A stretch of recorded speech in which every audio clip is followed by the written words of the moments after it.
அதுக்கு நான் சொன்னேன், ரோட்டில் ஒருத்தர் கிராஸ் பண்ணி போகும்போது கால் ஊனமாக நடந்து போவார். அந்த கால் ஊனமாக நடந்து போகிறது அவரோட வீட்டில் அவங்களோட செஞ்ச உள்வினை கர்மா. அதனால் அவருக்கு ஆண்டவன் அந்த தண்டனை கொடுத்து அவர் கால் நடந்து போகிறார். அது எதுக்காக போகிறாருன்னா, அவரை நீங்கள் கால் ஊனமாக நடந்து போயிட்டு இருக்கிறத நீங்கள் பார்க்கும்போது உங்கள் கால் நல்லா இருக்குது பார்த்தீங்களா, அதுக்கு எக்ஸாம்பிளுக்கு அவரை விட நீங்கள் நல்லா இருக்கிறீங்கன்னு உணர்த்துறதுக்காகத்தாங்க ஐயா அவர் நடந்து போகிறாருன்னு சொன்னேன். அப்போ சொன்னோன்னே, ஐயோ நீங்கள் என்ன டிஃப்ரெண்ட்டாக யோசிக்கிறீங்க அப்படின்னாரு. ஆமாங்க ஐயா, உண்மை அதுதான்.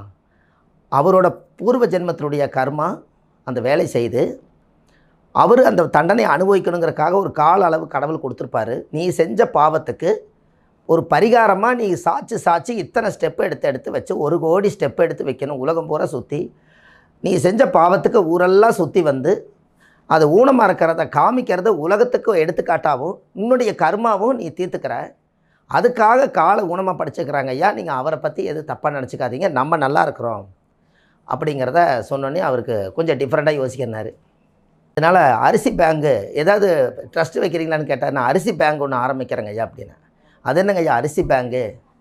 ஆமாங்க ஐயா, பேரே அரிசி பேங்கு அப்படின்னு. அப்படின்னா நீங்கள் யாராவது 1 கிலோ அரிசி, 5 கிலோ அரிசி, 10 கிலோ அரிசி கொடுத்தீங்கன்னா, வணக்கம்மா, வணக்கங்கம்மா, அரிசி பேங்க் ஆரம்பிக்கலாம் அப்படின்னு. எதுக்கு அரிசி பேங்க் ஆரம்பிக்கிறதுன்னு கேட்டிங்கன்னா, 5000, 10,000, 50,000 கேட்டால் யாரும் மக்கள் கொடுக்க மாட்டாங்க. ஒரு 5 கிலோ அரிசி கொடுங்கன்னா யார் வேணாலும், இப்போ கூகுள் பே இருக்குது, ஒரு 5 கிலோ அரிசி கொடுப்பாங்க. இல்லாட்டி 5 கிலோ அரிசியை 500 வரும், இல்லாட்டி ஒரு 50 ரூபா 70 ரூபா ஒரு அரிசி ஒரு 350 ரூபா அக்கௌண்ட்டில் கட்டி விட்டாங்கன்னா, யாரெல்லாம் ஒரு அரிசி பேங்குக்குள்ளே வந்து ஒரு லிஸ்ட்டு கொடுத்தீங்கன்னா, எனக்கு ஒரு 5 கிலோ அரிசி இந்த வாரம் தேவைப்படுதுங்க அப்படின்னாங்கன்னா, இந்த அரிசி பேங்குன்னு வச்சோம்னா நீங்கள் ஒரு 5 கிலோ அரிசிக்கு 350 ரூபா கொடுத்தீங்கன்னா நேராக அது அரிசி மண்டிக்கு போகும். அந்த அரிசி மண்டியிலேருந்து 5 கிலோ எடுத்து அவங்க டோர் டெலிவரி ஆகி யார் வீட்டில் அரிசி இல்லையோ அவங்களுக்கு 5 கிலோ அரிசி போயிடும். அதுக்காக ஒரு பேங்க் ஆரம்பிக்கிறேங்க, அரிசி பேங்க். அது வந்து அரிசி வறுமை இல்லாமல் வாழ்கிறதுக்கு அரிசி பேங்க் வேணும். அதுதான் நான் இதுக்கு நிறைய செய்ய சொல்லிகிட்டு இருந்தேன். கொஞ்சம் வித்தியாசமாக இருக்குதுங்க அப்படின்னாரு. தர்மம் செய்யணும் அப்படிங்கிறத.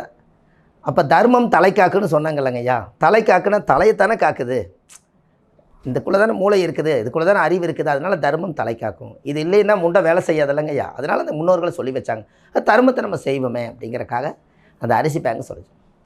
ஆதி காலத்தில் முன்னோர்கள் வந்து கருவிகள் எல்லாம் இல்லாத காலகட்டங்களில் அந்த ஒரு நல்ல ஆத்துமாத்தமாக சில பரிகாரங்கள்லாம் முன்னோர்கள் செஞ்சு எல்லோரும் பலன் அடைஞ்சிருக்காங்க. அதுக்கு உதாரணம் என்னென்னு கேட்டிங்கன்னா, நவகிரகங்கள் அவங்களோடவே வாழ்ந்துருக்குது.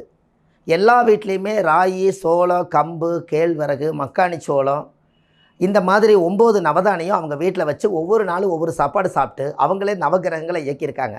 அப்போ உண்மையாலுமே நவகிரகங்கள் அவங்க வீட்டில் வாழ்ந்துருக்கா இல்லையா சொல்லுங்கள். அப்போ ஆதிகால பரிகாரம்னா ஆதி காலத்தில் அவங்ககிட்ட எல்லாமே இருந்திருக்குது. அப்போது இரும்பு மட்டும் எங்கேங்க வந்துச்சு அப்படின்னு கேட்டால், இப்போ இரும்பை சாப்பிட முடியாது. அப்போ அந்த காலத்தில் தோசை சுட்டு சாப்பிட்டாங்க.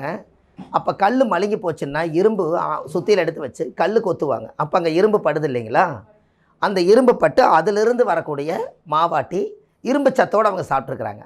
அப்போ இரும்பும் அதுக்குள்ளே வந்துருச்சா இல்லைங்களா. அப்போ ஆதிகால பரிகாரம்னு நம்ம ஒரு வேலை செய்யலாம் அப்படின்னு.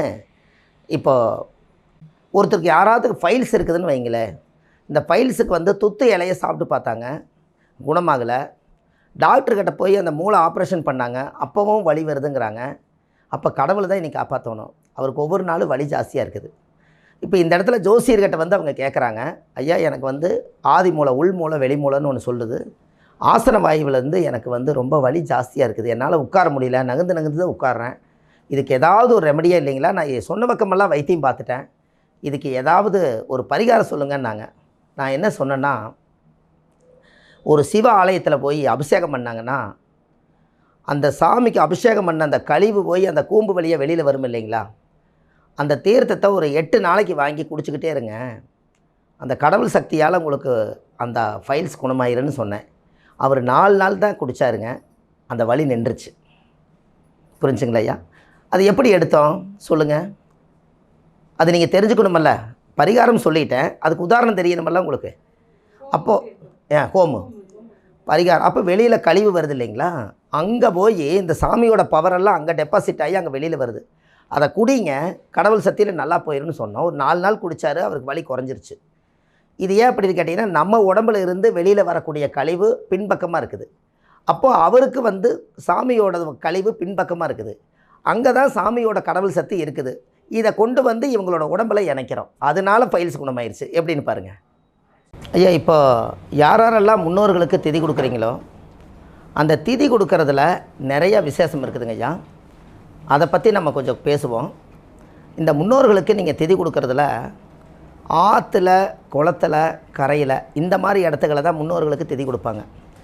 ஆனால் அதுக்கு முன்னாடி உள்ள காலத்தில் எங்கே திதி கொடுத்தாங்கன்னு உங்களுக்கு தெரியுங்களா? ஆறு, குளம், ஏரி அல்லது வீட்டு கரையோரம் இந்த மாதிரி வாய்க்கால் ஓரத்துகளில் நதி இருக்கிற இடத்துல தான் அவங்க வந்து முன்னோர்களுக்கு திதி கொடுத்தாங்க. ஆனால் அதுக்கு மூதாதிகள் ஒரு 1000 வருஷத்துக்கு முன்னாடி திதி எங்கே கொடுத்தாங்கன்னு தெரியுங்களா? எருக்களஞ்செட்டிங்க. சரிங்கம்மா. அப்போ அவ்வளோ தூரம் போயிட்டீங்க. அதான் வீட்டில் தான் கொடுத்துருக்காங்க. வீட்டில் கொஞ்சம் தள்ளி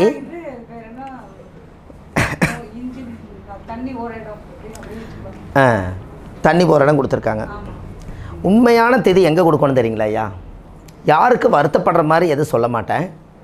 அந்த உண்மையான திதி எங்கே கொடுக்கணும்னு கேட்டிங்கன்னா, ஆலமரத்துடைய வேரை பறித்து அந்த வேறு மேலே கொண்டு போய் திதி கொடுத்தீங்கன்னா 21 தலைமுறை சாபம் உங்களை விட்டு போயிடும். அது ஏங்க ஐயா ஆலமரத்தை கொண்டு போய் நீங்கள் சூஸ் பண்ணுறீங்க? ஆலமரம் என்ன நட்சத்திரம்? ஆலமரம் மக நட்சத்திரத்தை குறிக்குமா?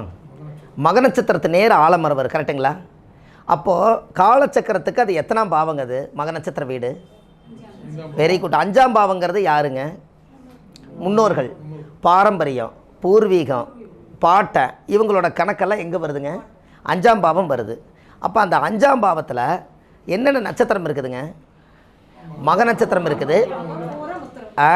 இப்போ நீங்கள் ஒரு வம்சத்தை உருவாக்குறதுக்கு திருமண பொருத்தம் பார்க்குறீங்க இல்லையா? அந்த திருமண பொருத்தம் நீங்கள் பார்க்குற இடத்துல அந்த யோனி பொருத்தம் மட்டும் எத்தனாம் பாவம் வருதுங்க? தினம், கணம், மகேந்திரம், ஸ்ரீதீர்க்கம், அப்புறம் 5ஆம் பாவம் தான். அது யோனி வரும். அதை ஏன் ஆர்டரை 10 பொருத்தத்துக்கு ஆர்டரை வைக்கிற இடத்துல அந்த 5ஆம் பாவத்தில் மட்டும் ஏன் யோனியாக வச்சாங்க அப்படின்னா, அந்த 5ஆம் பாவம் என்பது புத்திரஸ்தானத்தை குறிக்குது. அப்போ குழந்தையை உருவாக்கணும் அப்படின்னு சொன்னால் மக நட்சத்திரம் வந்து ஆணெலியாகவும் பூர நட்சத்திரம் வந்து பெண்ணெலியாகவும் அதிகமாக இனப்பெருக்கம் உருவாகக்கூடியது 16 நாளைக்கு ஒருக்கா குட்டி போடுறது எலி மட்டும்தான். அதனால தான் அங்கே வந்து அதிகமான இனப்பெருக்கம் இருக்கிறதுனால தான் 5ஆம் பாவம் யோனின்னு வச்சு அதன் மூலியமாக குழந்தைய உற்பத்தியாகி கொண்டு வந்திருக்காங்க. புரியுதுங்களா ஐயா? அதானே? அப்போது அந்த 5ஆம் பாவத்துக்குள்ளே அந்த மக நட்சத்திரங்கிற ஆலமரம் அங்கே இருக்குது. அப்போ அந்த பூர்வீகத்தினுள்ள முன்னோர்கள் எல்லாம் பிறந்து காலமாயிட்டாங்கன்னா ஆலமரம் போல் தலைக்குன்னு சொல்லித்தானே அவங்க வாழ்த்துவாங்க. ஆள் போல் தலைச்சு அருகு போல் வேரூன்றி அப்படித்தானே அந்த காலத்தில் வாழ்த்துறாங்க. அப்போ அந்த ஆலமரத்திட்ட கொடுக்கும்போது நீங்கள் அந்த பிண்டத்தை கொண்டு போய் வேரை பறித்து அந்த வேறு கட்ட பிராமணரை கூட்டிகிட்டு போய் தர்ப்பப்பில்லு வராதுக்கு முன்னாடி அந்த ஆலமர வேரில் கொண்டு போய் நீங்கள் எத்தனை பிண்டம் கொடுக்குறீங்களோ அத்தனை பிண்டத்தையும் அந்த மக நட்சத்திர வழியாக மேலே பூலோகத்துக்கு போய் கேதுங்கிறது மோட்சத்துக்கு போய் அடுத்த பிறவி உருவாகுது. எப்படி? அப்போ அது யோனி தானுங்க ஐயா. அப்போ ஒரு உற்பத்தி ஆகணும்னா ஒரு குழந்தை பாக்கியமே இல்லாமல் இருக்கிறவங்களுக்கு யாரோ ஒருத்தர் மக நட்சத்திரம் பூர நட்சத்திரக்காரர் 2 பேர்த்திக்கும் அவங்க வீட்டில் போய் குழந்தை இல்லாதவங்க ஒரு நாள் அவங்க வீட்டில் தங்கி விருந்து சாப்பிட்டுட்டு அவங்க ஆசீர்வாதம் வாங்கிட்டு வந்தாங்கன்னா இவங்களுக்கு கரு உருவாகும். ஏன்னா இவங்க 2 பேர் தானே ஆணிலையும் பெண்ணிலையாக வருது. இனப்பெருக்கம் எங்கே இருக்குது? அப்போ மக நட்சத்திரமும் பூர நட்சத்திரமும் 2 பேரும் சேர்ந்து அந்த இனப்பெருக்கத்தை உருவாக்குனதே அங்கே தான் வருது.